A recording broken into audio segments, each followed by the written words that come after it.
Hola amigos, mi nombre es Corismara Terol, estudiante de segundo año de Medicina de la Universidad Nacional Experimental Rómulo Gallegos. Bienvenidos a nuestro canal. Hoy les estaré hablando acerca de hemotórax y neumotórax. Para dar una pequeña introducción acerca de lo que es este tema, hablaremos sobre la anatomía del aparato respiratorio.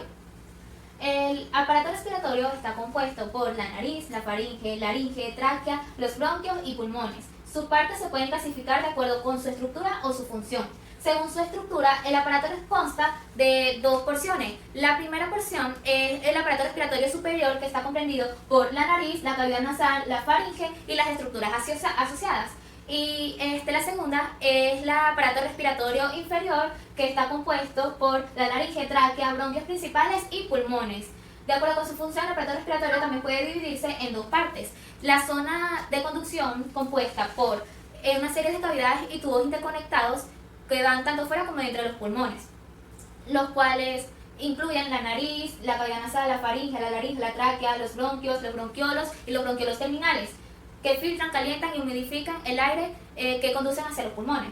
La segunda es la zona respiratoria, que está constituida por tubos y tejidos dentro de los pulmones, responsables del intercambio gaseoso, en los cuales están los bronquiolos respiratorios, los conductos alveolares, los sacos alveolares y los alveolos, donde se produce el intercambio entre el aire y la sangre.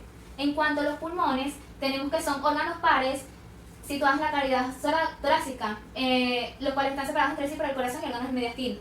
Estructura que divide la cavidad torácica en dos cavidades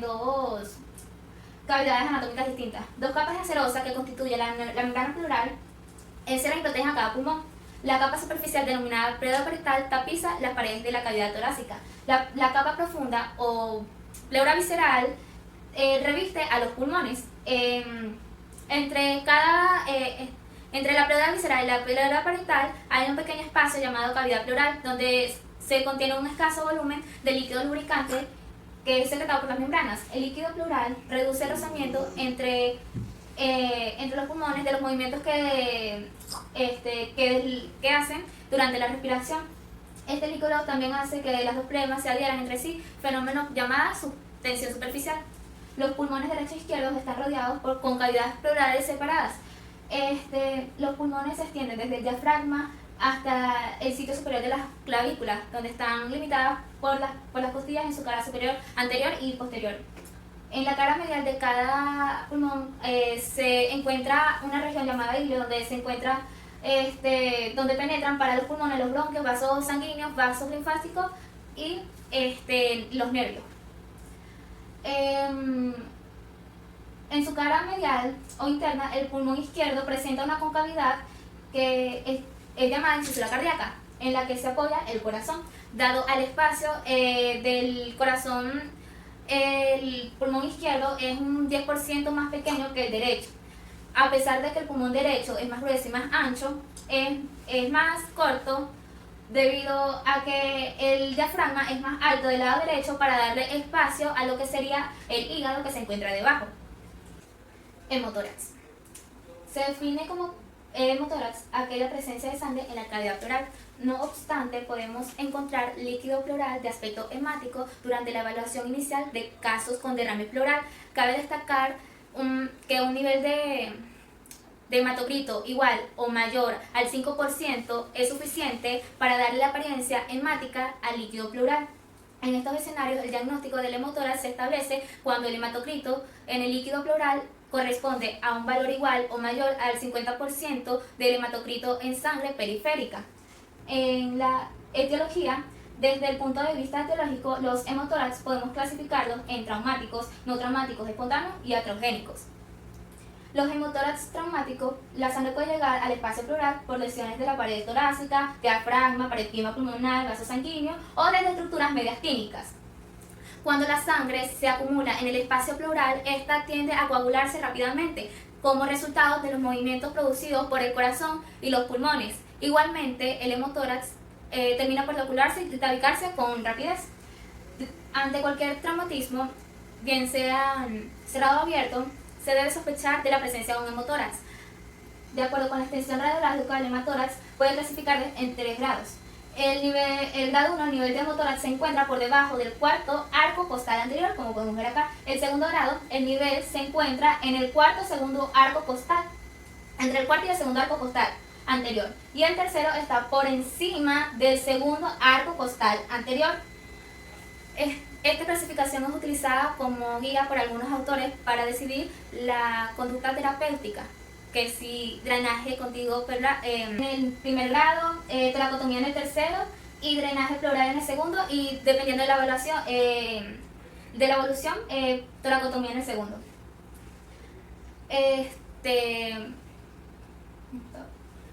El hemotórax por trauma debe ser atendido inmediatamente debido al nivel de urgencia que puede tener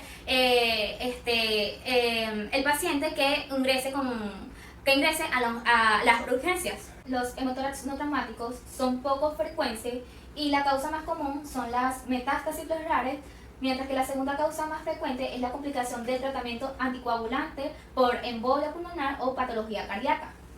El hemotórax espontáneo puede ocurrir como resultado de una rotura de un vaso sanguíneo intratorácico, como un aneurisma de la aorta, trastornos de coagulación, tratamiento con anticoagulantes, procesos subdiafragmáticos, endometriosis y lesiones costales como exotosis. El hemotórax iatrogénico. Cuando un paciente ingresado presente un derrame pleural hemático, debe considerarse la conducta de un hemotórax. Puede ser postquirúrgico debido a cualquier tipo de cirugía torácica o abdominal superior o consecuencia de cateterización vascular y de una punción hepática renal o torácica. Cuadro clínico. Los síntomas y signos varían dependiendo de la causa, el volumen y la velocidad de la acumulación. En el hemotórax traumático agudo predomina las manifestaciones hemodinámicas como la taquicardia o shock hipovolémico y la presencia del dolor torácico. Por otro lado, los casos de hemotórax no traumático se presenta con mayor frecuencia la disnea. Ambos escenarios clínicos presentan signos de ocupación pleural. Diagnóstico. Con base a la frecuencia de la entidad clínica, la sospecha de hemotórax debe considerarse en todo paciente que ingresa al servicio de urgencia con antecedentes recientes de heridas penetrantes en tórax y en trauma torácico o toracoabdominal. Cabe recalcar que el diagnóstico definitivo se obtiene con la cuantificación de hematocrito en líquido pleural. No obstante, podemos respaldarnos de métodos auxiliares para el diagnóstico. La radiografía de tórax es el estudio inicial de todo paciente con trauma torácico y sospecha de hemotórax. Se recomienda tener proyecciones posteriores dado que resulta más complejo la evaluación con el paciente en decúbito supino. Asimismo, puede subestimarse el volumen del hemotórax. Cabe recordar que se necesita un volumen de 200 mililitros en el espacio pleural para verificar el ángulo costo-frente. El ultrasonido es el estudio de imagen empleado por centros con experiencia en trauma durante la evaluación inicial de todo paciente con sospecha de hemotórax. Particularmente resulta útil y confiable en situaciones clínicas que imposibilitan el traslado del paciente a estudios como tomografía de tórax. La tomografía axial computarizada o TAC es complementaria a la radiografía de tórax. La solicitud oportuna del TAC en el abordaje del paciente con trauma moderado o grave conlleva un incremento en el diagnóstico de hemotórax oculto. Sin embargo, el análisis de costo-beneficio y el impacto clínico deberá aclarar ante el ensayo clínico subsecuente. Análisis de líquido pleural. Es imperativo obtener una muestra de líquido pleural en toda sospecha de hemotórax. El procedimiento de elección es la toracocentesis. En situaciones donde el líquido del hemotórax es hemático, es recomendable la punción enviada por ultrasonido. Tratamiento. La clave del tratamiento se relaciona estrechamente con la etiología del hemotórax. El hemotórax agudo, en manejo inicial, debe enfocarse en la identificación de situaciones que comprometan la vida, el control de sangrado y la reanimación para controlar el estado hemodinámico. En pacientes con hemodinámicamente estable y con hemotórax pequeño, con un volumen menor o igual a 300 mililitros, puede optarse por vigilancia clínico-radiológica. Por otro lado, pacientes con inestabilidad hemodinámica y con hemotórax tenga un volumen calculado mayor a 300 mililitros, deberá someterse a drenaje pleural. La sonda debe dirigirse hacia la parte posterior del tórax para permitir el drenaje, incluso en decúbito supino. Neumotórax es la presencia de aire entre las hojas pleurales, lo que transforma la cavidad virtual en una real ocupada por el aire. Esta ingresa por una solución de continuidad de la pleura y su presencia permite el colapso parcial o total del parenquima pulmonar por defecto de su elasticidad. La presión intrapleural es subatmosférica durante todo el ciclo respiratorio y es el resultado de las fuerzas elásticas opuestas del pulmón y de la pared torácica. La presión intraalveolar es relativamente positiva en relación con la intrapleural, ayudando a mantener el pulmón en expansión durante la respiración, y la entrada accidental del aire provoca una pérdida de la presión negativa intrapleural y el pulmón tiende a colapsarse por su propia fuerza retráctil, hasta llegar a un nuevo punto de equilibrio entre la presión intrapleural y la presión intraalveolar. Si la cantidad del aire es importante, la presión pleural se aproxima a la atmosférica, lo que puede causar un colapso de todo el pulmón. Epidemiología. Un estudio en Inglaterra reveló que las incidencias anuales de consulta por neumotórax espontáneo y primario secundario fueron 24 entre 100.000 para hombres y 9,8 entre 100.000 para mujeres, mientras que las de ingreso hospitalario por este mismo motivo fueron de 16,7 entre 100.000 y 5,8 entre 100.000 para hombres y mujeres respectivamente.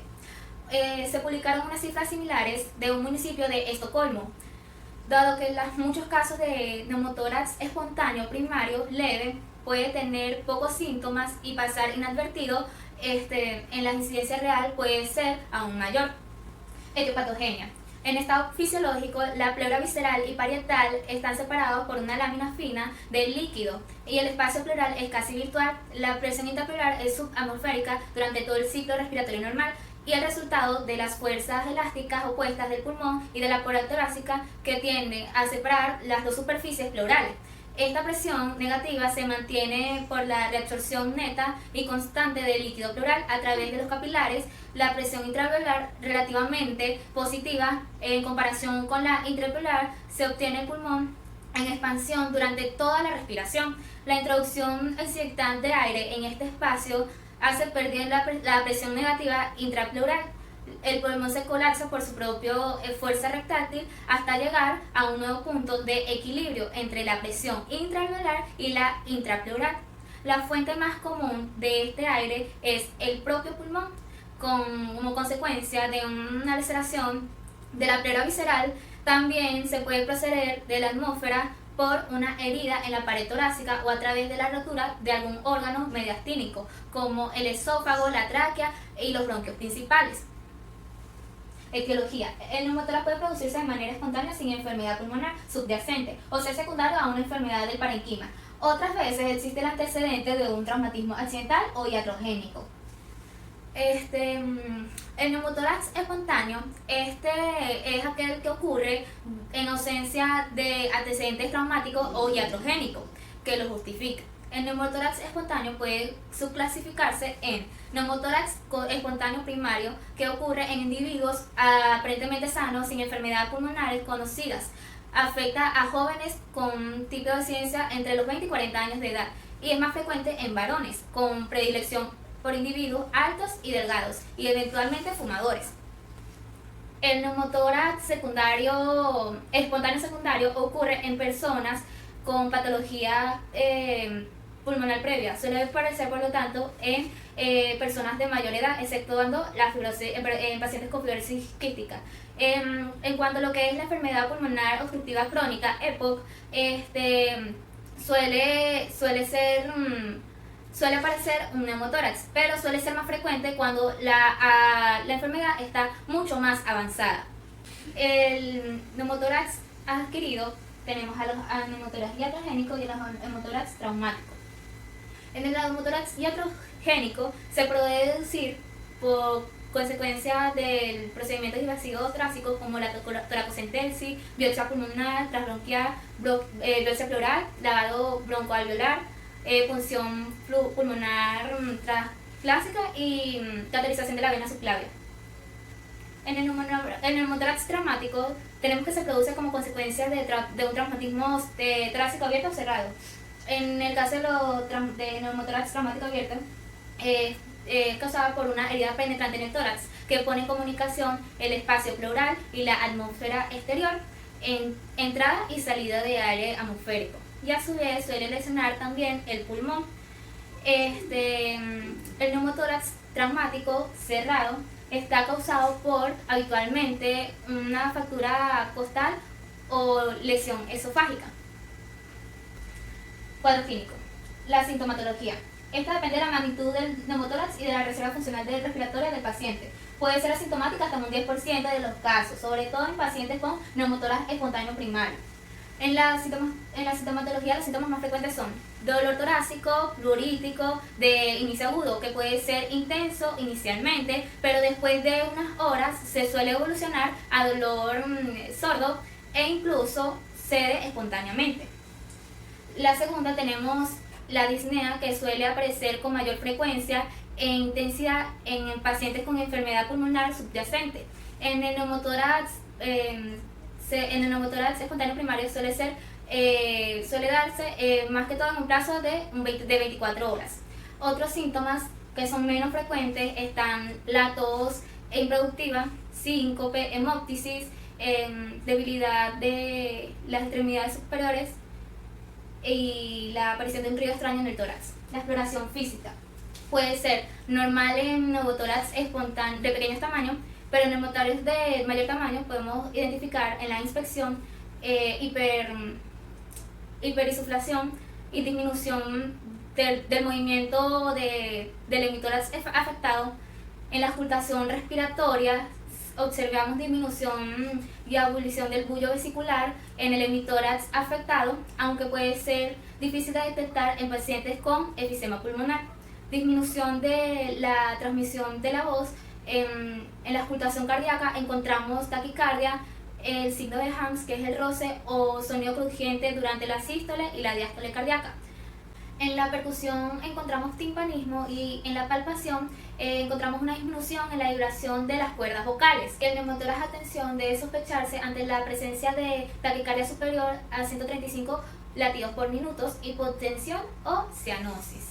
Diagnóstico. En la radiografía de tórax, los síntomas de exploración física permiten hacer un diagnóstico de sospecha. El diagnóstico certero lo proporciona la radiografía de tórax posterior anterior, al identificar la línea de la pleura visceral con ausencia de trauma vascular periférica. La realización de elección en expiración forzada no se recomienda de forma rutinaria y no debe realizarse si se sospecha de neumotórax, atención, pero puede ayudar al diagnóstico si la primera radiografía es normal. En algunos autores recomiendan una proyección anterolateral en estos casos. Otros hallazgos radiológicos pueden ser colapso pulmonar de magnitud variable, presencias de pequeños derrames, altamente seroso por la rotación de la pleura, por el aire, en un neumotórax atención, que es el rotamiento mediastino hacia el lado colateral y depresión lateral del diafragma, y el efisema mediastínico y subcutáneo, neumotórax parcial, que se produce cuando hay adherencia entre la pleura parietal y visceral. La STAC de tórax o tomografía axial computarizada es la prueba diagnóstica más sensible, aunque su realización no se recomienda de forma rutinaria para el neumotórax. Puede estar diagnosticada para la sospecha de una enfermedad subyacente o la fuga aura persistente, o para cuantificar el método quirúrgico del neumotórax. La cuantificación del tamaño del neumotórax. No existe un consenso universal en el momento de cuantificar el tamaño del neumotórax, pero el consenso de la ACCP utiliza la denominación de un neumotórax pequeño cuando la distancia entre el ápex pulmonar y la cúpula torácica es menor de 3 centímetros. La BTS diferencia un neumotórax en pequeño o grande según la presencia de una franja de aire menor a 2 centímetros o mayor o igual a 2 centímetros, respectivamente, entre el borde pulmonar y la pared torácica. Dos métodos sencillos y útiles para cuantificar el neumotórax son los propuestos por Lahr y Rea, respectivamente. Complicaciones. Son poco frecuentes, pero potencialmente graves. El neumotórax de tensión o hipertensivo puede ocurrir en neumotórax espontáneos y en neumotórax traumáticos. Se origina por la presencia de un mecanismo valvular unidireccional que permite la entrada de aire en la cavidad pleural e impide su salida, lo que incrementa de forma progresiva y continua la presión intrapleural por encima de la atmosférica. Se produce un colapso completo del pulmón y upsilateral con desplazamiento unilateral y compresión de las estructuras mediastínicas, por lo que se reduce el retorno venoso y el gasto cardíaco disminuye, condicionando todo ello un fracaso hemodinámico y ventilatorio. Este cuadro requiere un tratamiento urgente sin verificación radiológica de la sospecha diagnóstica, mediante la toracocentesis para descompensión provisional con catéter plástico como lo usado para propulsión intravenosa y posteriormente colocación de drenaje pleural. El neumotórax bilateral aparece en 4% de los neumotórax espontáneos con mayor frecuencia en los secundarios y en neumotórax adquiridos. El neumotórax espontáneo unilateral es indicación de tratamiento quirúrgico tras el drenaje pleural inicial y lateral si es preciso. Tratamiento. La ausencia de consenso universal sobre las pautas a seguir del tratamiento del neumotórax genera gran diferencia entre diversos tipos de trabajos médicos o quirúrgicos. Existen muy pocos estudios controlados, aleatorizados, lo cual dificulta el desarrollo de guías clínicas y recomendaciones existentes se basan principalmente en opiniones de expertos. El tratamiento debe cumplir dos objetivos fundamentales: reexpansión pulmonar y prevención de la recurrencia. La elección del tratamiento inicial va a depender del tamaño del neumotórax y de la situación clínica del paciente y de la existencia de enfermedad pulmonar subyacente. Muchísimas gracias por su atención, espero que les haya gustado el video de hoy.